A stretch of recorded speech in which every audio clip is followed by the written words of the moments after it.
Mesdames et messieurs, rebonjour et bienvenue pour cette nouvelle édition de Autour du monde, version Moyen-Orient. On commence tout de suite avec ce compte-rendu. Le président Abdel Fattah el-Sisi a reçu mardi les présidents et les représentants des conseils d'État et des cours administratives suprêmes d'Afrique qui étaient en visite en Égypte pour participer à la création de la Fédération des conseils d'État et des cours suprêmes africaines, coïncidant avec le jubilé du diamant du Conseil d'État pour célébrer le 75e anniversaire de sa création. Et pour plus de détails, voici un compte-rendu. Fattah el-Sisi a accueilli les présidents des cours africaines, soulignant le souci de l'Égypte à soutenir la création de l'Union des conseils d'État et des cours administratifs suprêmes africains afin de répondre aux aspirations légitimes des peuples africains dans la protection de ses ressources et de sauvegarder leurs droits et libertés afin de répandre la sensibilisation et la culture juridique ainsi que l'échange d'expériences et de connaissances, en particulier dans le domaine du droit administratif entre les peuples du continent africain, visant à réaliser la solidarité et la coordination pour pousser l'action africaine commune.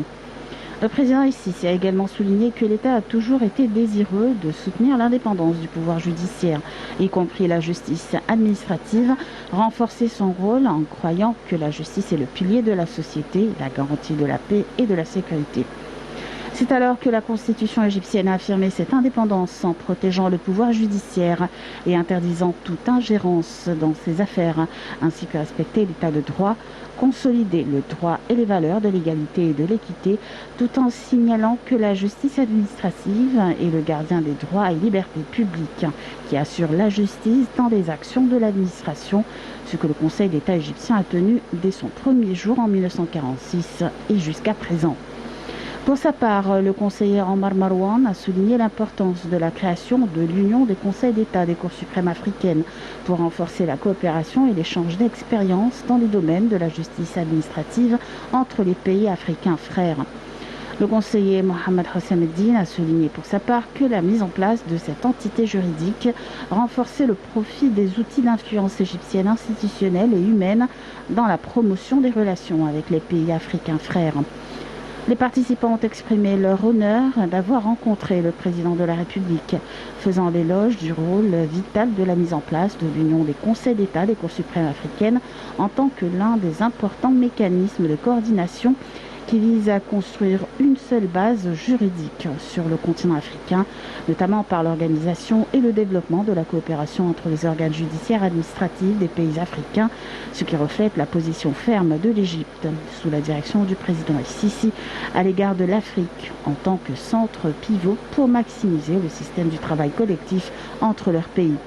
La réunion a été témoin d'un dialogue ouvert avec le président el-Sisi, comprenant les questions les plus importantes sur la scène africaine, surtout la lutte contre le terrorisme qui menace la stabilité dans tous les pays.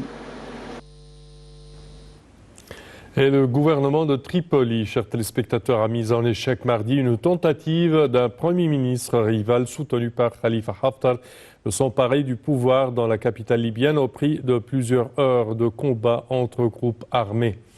Les combats entre milices rivales ont débuté après l'arrivée à Tripoli du Premier ministre désigné par le Parlement siégeant dans l'est du pays, Fathi Bacharra, accompagné de plusieurs ministres.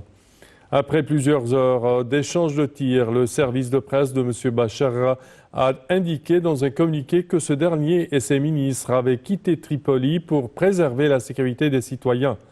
Bacharra, investi par le Parlement en mars, entendait par ce coup de force inattendu de prendre ses fonctions à Tripoli, en dépit du refus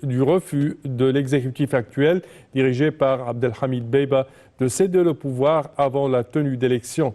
Le scrutin initialement prévu en décembre a été reporté samedi. Dans un discours en soirée, M. Dbeiba a fustigé l'action de son rival, qu'il a qualifié de suicide politique, qui signe l'acte de décès du projet prôné par Bacharra et ses alliés.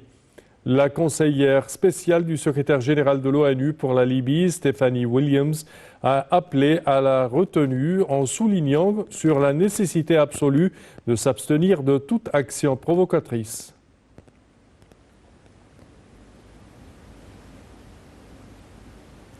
Et nous passons en Libye, où le Hezbollah, en Liban où le Hezbollah et ses alliés ont perdu leur majorité parlementaire, tandis que les indépendants ont fait des percées surprenantes selon les résultats définitifs des élections mardi dernier. Ces derniers révèlent un Parlement fragmenté et polarisé, divisé entre des députés pro et anti-Hezbollah qui auront probablement du mal à travailler ensemble. Le scrutin a marqué un tournant dans un pays dévasté par une crise financière persistante et une pauvreté galopante. Les nouveaux visages réformateurs qui se sont lancés dans la course électorale sur les valeurs du soulèvement contre l'établissement en 2019 ont enregistré un score plus important que ce que de nombreux observateurs avaient prédit. Le mandat du nouveau Parlement débute le 22 mai et le cabinet du Premier ministre Najib Mikati deviendra un gouvernement intérimaire.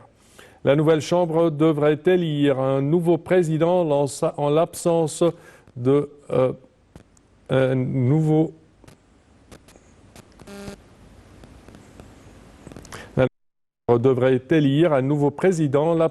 consensus parlementaire pour la réélection du président sortant Nabih Berri, qui occupe ce poste depuis l'an 1992.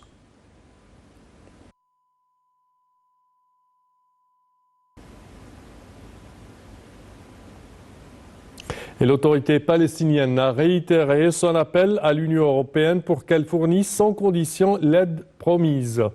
L'autorité est préoccupée par l'incertitude persistante concernant le soutien financier annuel de l'Union européenne à son budget, malgré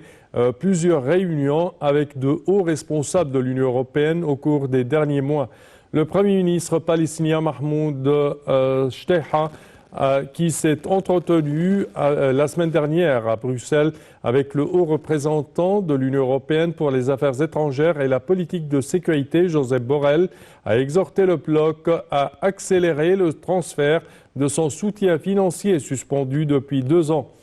M. Shteha a évoqué une crise financière croissante causée par la baisse du soutien extérieur et la poursuite des déducations d'Israël sur la taxe qu'il perçoit au nom de l'autorité palestinienne. L'Union européenne a reporté le transfert de 223 millions de dollars d'aide annuelle à l'autorité palestinienne. L'Union européenne a versé environ 156 millions de dollars par an au budget de l'autorité palestinienne, dont 93 millions ont servi à payer les salaires et de ses employés civils.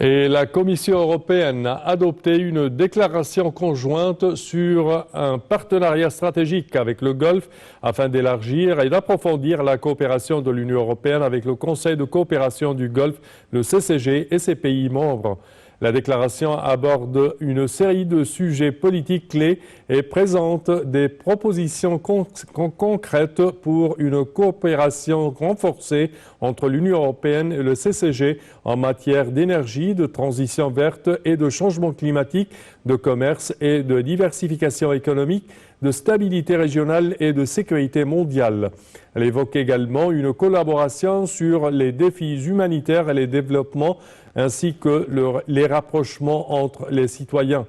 Le représentant de l'Union européenne pour les affaires étrangères et la politique de sécurité, Josep Borrell, s'est exprimé dans ce sens que dans une époque d'insécurité et de défis importants pour l'ordre international fondé sur des règles aggravées par la guerre de la Russie contre l'Ukraine, l'Union européenne et les pays du Golfe ont tout à gagner d'un partenariat plus fort et plus stratégique s'étendant sur un nombre de domaines clés. Nous devons travailler plus étroitement ensemble sur la stabilité dans le Golfe et au Moyen-Orient, sur les menaces à la sécurité mondiale, à la sécurité énergétique, le changement climatique et la transition verte, la numérisation, le commerce et les investissements. Le document de 18 pages indique que les situations de conflit prolongées nécessitent un engagement plus stratégique et renforcé pour répondre aux besoins humanitaires et de développement sans précédent dans le Moyen-Orient élargi et la Corne de l'Afrique. La déclaration conjointe reconnaît que les pays du Golfe sont d'importants donateurs d'aide financière bilatérale et peuvent jouer un rôle important dans la promotion du respect du droit international humanitaire et des principes humanitaires. Enfin, le document souligne qu'afin de renforcer les contacts interpersonnels plus étroits, la mobilité des jeunes et des étudiants, la coopération interculturelle et l'enseignement supérieur, la réalisation plutôt de voyages sans visa pour les pays du Golfe est un intérêt et un objectif partagé pour l'Union européenne et les pays du CCG.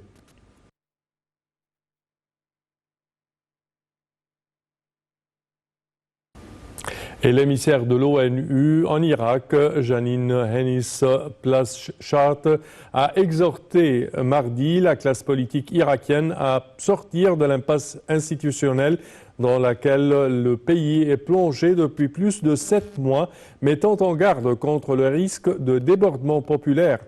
L'émissaire avait au préalable longuement souligné devant le Conseil de sécurité l'importance de sortir de l'impasse politique qui affecte l'Irak depuis la fin de l'année dernière et qui met à bout, selon elle, la population. Je cite, « Les vulnérabilités nationales importantes sont aggravées par les effets continus de la pandémie. »